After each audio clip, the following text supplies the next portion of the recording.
This whole Chungha thing really has me thinking about, like, what do idols own? Because Chungha, basically, she left her old company, right? And they took her Instagram, they took her Twitter, they took her YouTube channel. She had to make an entirely new thing, which is crazy when you think about it, because Chungha is Chungha. It wouldn't be the name, the status wouldn't be anything without her. And everything that she has worked on from the beginning of her career as like in Produce 101 to now has been her. That's her work, but she doesn't own it.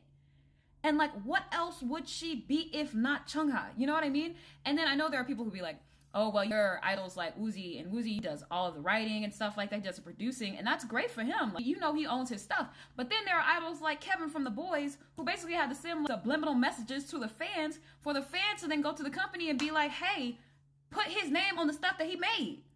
Like, what? And then on top of that, I was around back in the day when the Chinese members of EXO was leaving, and we ain't gonna talk about that other one. But I remember when Tao and Luhan were leaving, everybody was calling them like liars, cheaters, all this stuff, saying they were flighty or whatever. Do you know that you have to be on this thing called an E6 visa if you're a foreign idol? And they could take all of your money and not give it to you at all.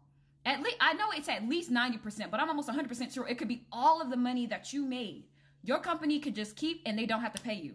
And if you want to sue them, you have to get off your E6 visa, leave your housing, because 9 times out of 10, they the one who got you up in your dorm.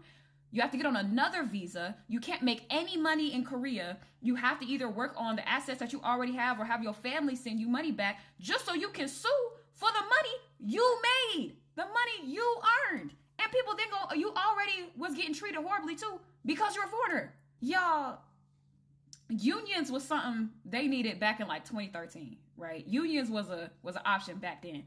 Now they just need to burn the whole place down.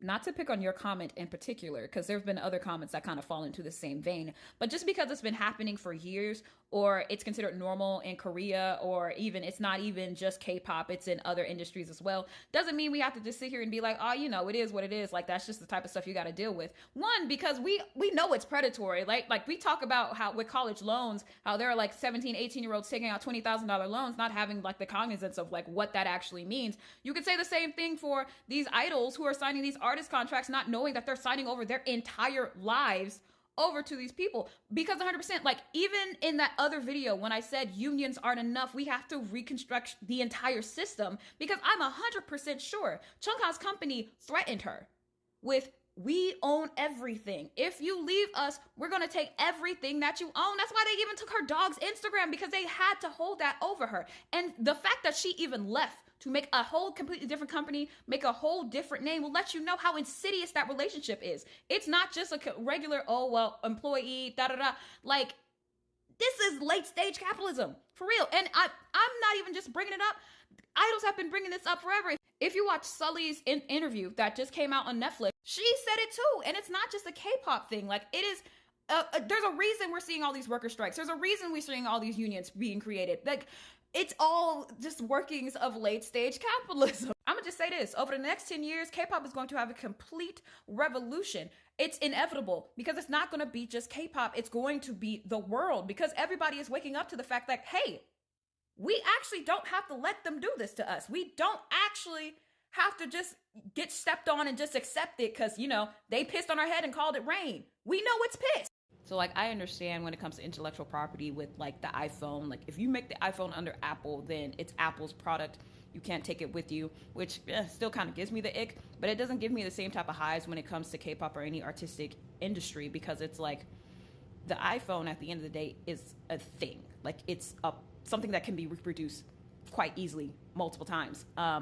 In K-pop and other artistic industries, it's like the product is you.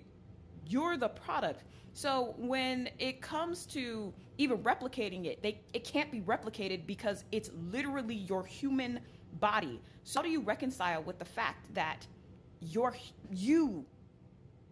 don't own you? Like, the things that you produce is not yours, and it's your physical being. Like, that's the shit that's fucked up to me. That's why we don't like AI, guys. That's why we don't mess with those AI covers and stuff like that. Like, it's so much deeper than just being like, I just want to hear my idol sing this song, and I know they're not going to sing it. Like, girl, just believe Hyunsu was never going to do that R&B album and just let it slide.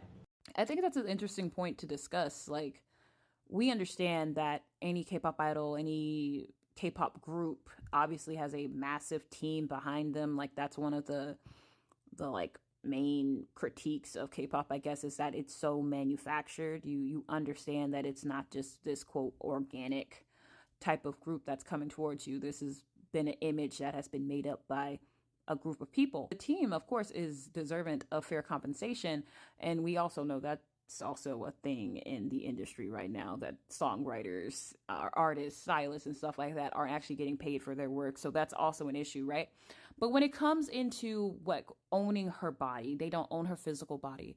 Yes, of course, thank God she has the ability to, continue existing without having to pay her old company. But there's something to be said about not being able to own the thing that your face, your body, your voice, your everything. Because it's like, you think about comebacks and songs and all of that stuff, and it's like, yes, there are songwriters, yes, there were stylists, yes, there were people who produced the music, but if it wasn't for her, it would just be instrumentals and backup vocals, maybe a demo, right?